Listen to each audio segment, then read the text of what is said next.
welcome to EDFGC 5809, Teacher as a Professional, and this is the first lecture for this week, or rather this is the first lecture in week one. And what we're looking at today is Teacher as a Professional, and we'll try to explore and kind of unpack what that actually means. So my learning intention for this lecture is for you to become familiar with the underpinning concept of evidence-based practice, because it's one of those terms that we use a lot, but what does it actually mean?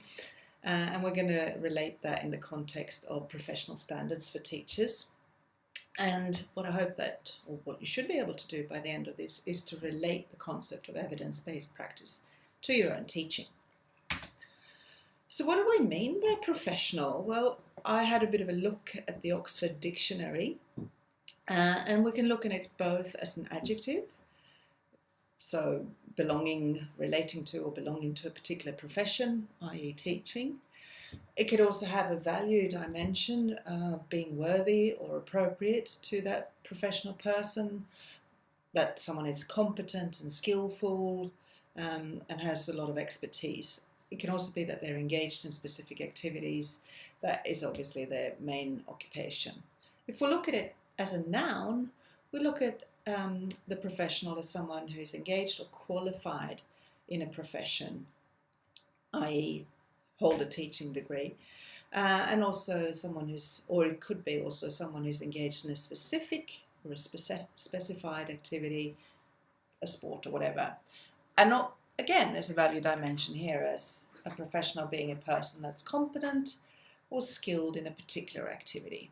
So those are some of the things that we might consider as we consider teaching. But if we kind of drill down a bit, particularly a person engaged or qualified in a profession connects us to policies, holding a teacher qualification, and also it could be, if you're engaged in that you hold a current registration, for example from the Victorian Institute of Teaching, that is there to testify that you in fact are able to hold this, which connects with the idea of skills and competence within that professional activity. And to determine whether or not someone is competent and skilled, we have, again, policy and standards like the Australian Institute of Teaching and School Leadership, often known as the AITSL standards, that very clearly spell out what the expectations are of being a professional,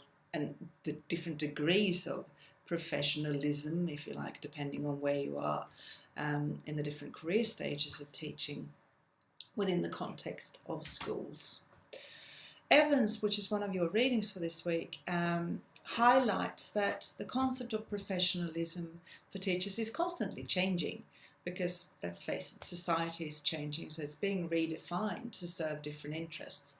And that's quite evident in this time that we find ourselves in, where there's a big focus on accountability.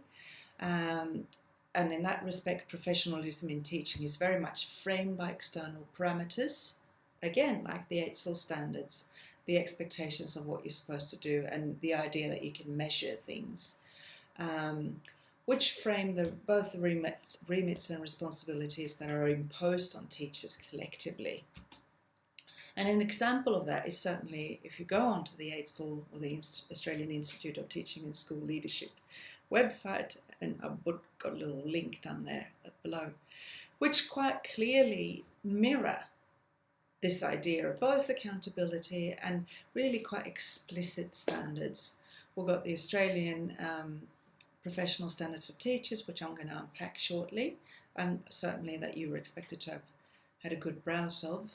Today we've got everything from certification, classroom practice, registration. It all fits in with this idea of professionalism and belonging to a profession and fulfilling certain criteria in order to actually have that.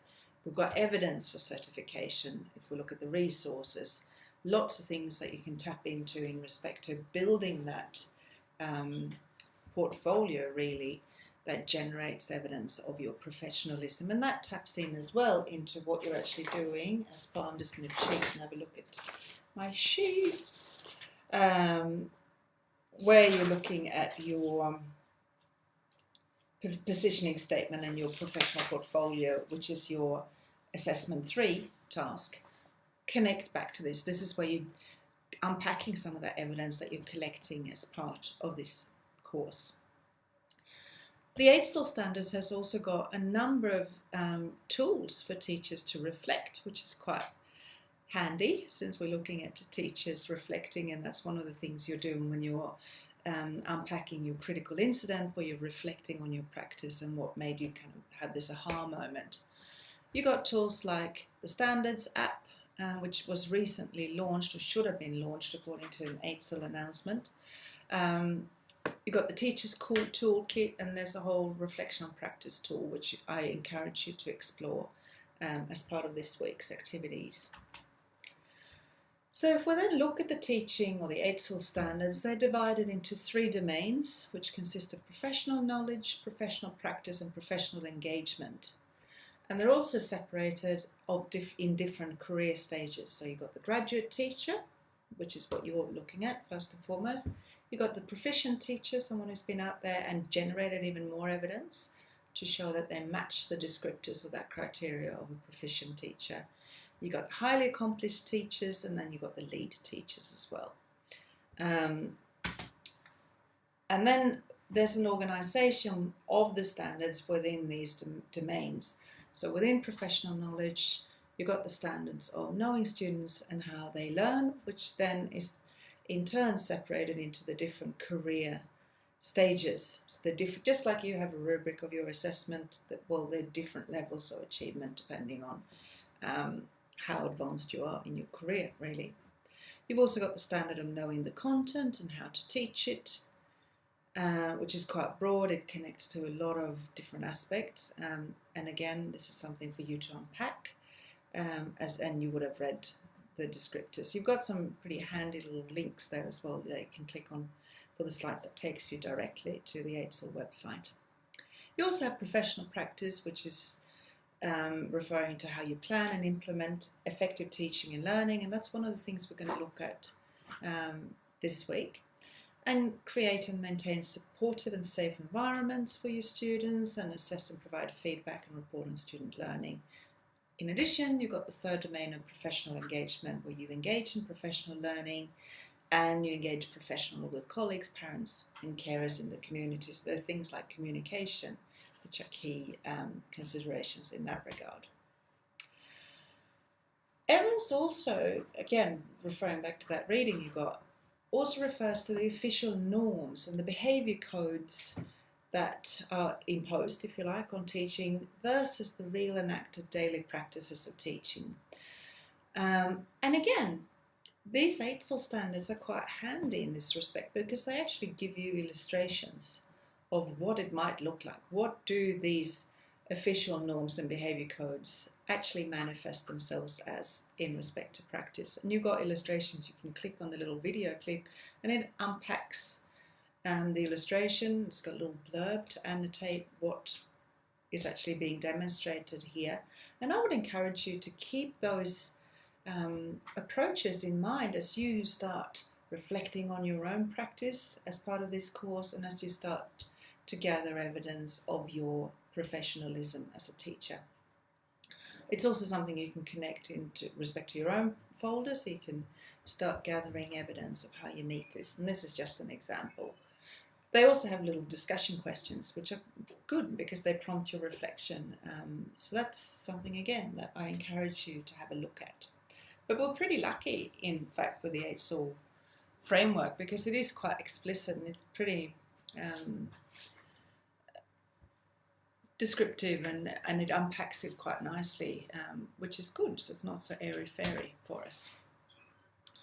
If we connect then to professional knowledge, which again sits within one of these domains, it specifies that teachers should use professional knowledge and research to respond to the needs of their students within their educational context. Now, this is something that you probably are going to reflect on as part of your first assessment, with that critical incident or your aha moment. And it also entails you understanding what constitutes effective and developmentally appropriate strategies in your teaching and learning programs. So the obvious question is, how do we know? How will we be able to actually develop this professional knowledge? Well, that means that you need to engage in reflection, whether I'm connecting to Killen here, whether you're looking at a technical reflection, a practical reflection, or critical reflection. And that's what you do in your critical incident as well. It's not a time when you talk about what reflective practice is. You apply the idea of reflection in unpacking and analysing this critical incident. And you're using and developing your professional knowledge, connecting it to research to explore it.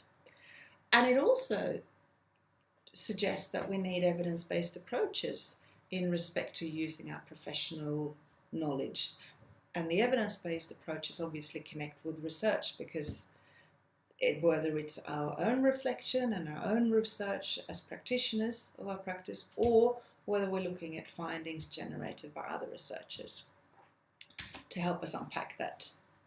So how then do we know if we're effective? How do I know that I'm effective as a teacher? Well, again, reflection is a key part of this. You need to consider what sort of evidence might inform you if your strategies are effective. What can inform you? Is it something that you're going to do by yourself? And can good teaching be measured? Well, certainly if we look at the meta-analysis of teaching strategies, and in fact that should be 2009, not 2007 for Hattie.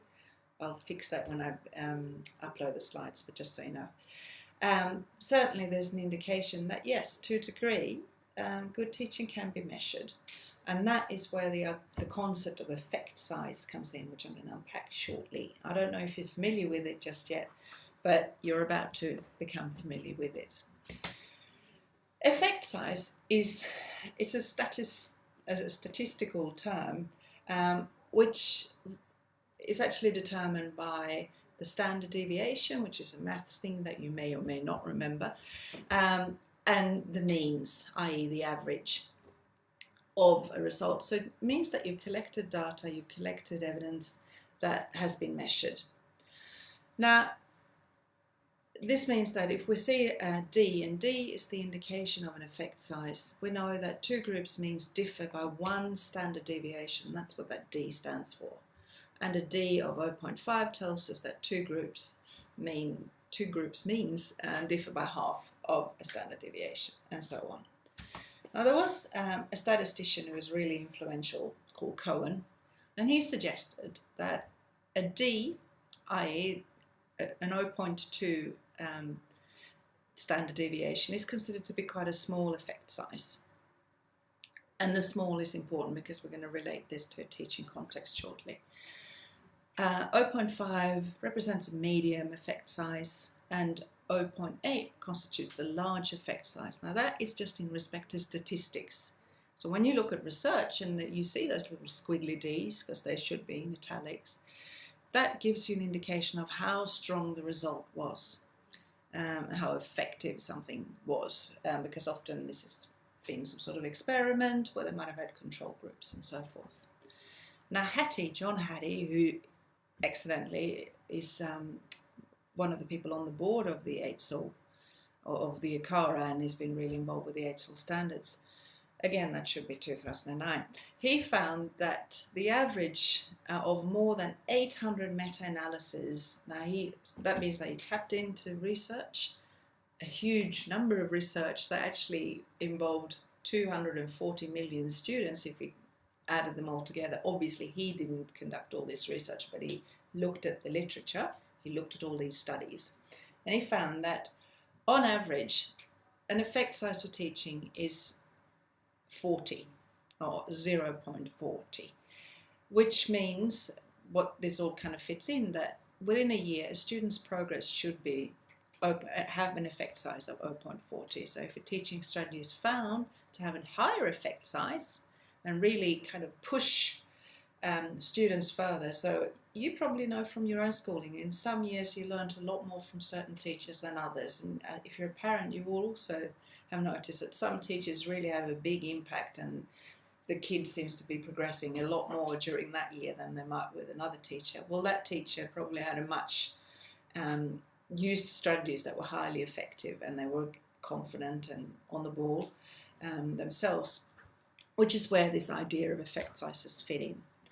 So anything that's higher than 0.40 is seen as a strategy that really leads students towards a more than expected growth over a year. Now, I've constructed a little quiz for you on Moodle, and what I want you to do is to reflect. I think I've put up 6 different strategies that teachers often use, and I want you to just think. So you will select whether you think it's a highly effective or a moderately effective or a not so effective approach. And once you complete that quiz, I want you to hop on a particular website that will open up for you and unpack some of these strategies, what they actually constitute, and relate it to how you might incorporate this in your teaching. Now you can put forward your ideas in respect to any particular subject. I don't care if you're thinking of doing maths or geography or science or whatever. You can think of it for any particular year level, but I want you to give examples of how that particular teaching strategy that you're using might be done, or even examples of how you used it. And you're going to put that on the forum for this week. If you want to do a little video clip and upload that to YouTube, and then put the link on the forum. If you want to just type it as like a blog thing, you can do that as well. Doesn't matter. I also want you to select something a strategy that is not so effective, and comment on that and think of why might that not be so effective. Reflect on why it's not effective. So unpack that, and that's your task for this week. Again, you will put that answer on your forum. I'm here if you've got any questions. I'm looking forward to reading your responses, and I would encourage you to actually post comments on each other's reflection for this week, so you get a conversation going. Thank you very much.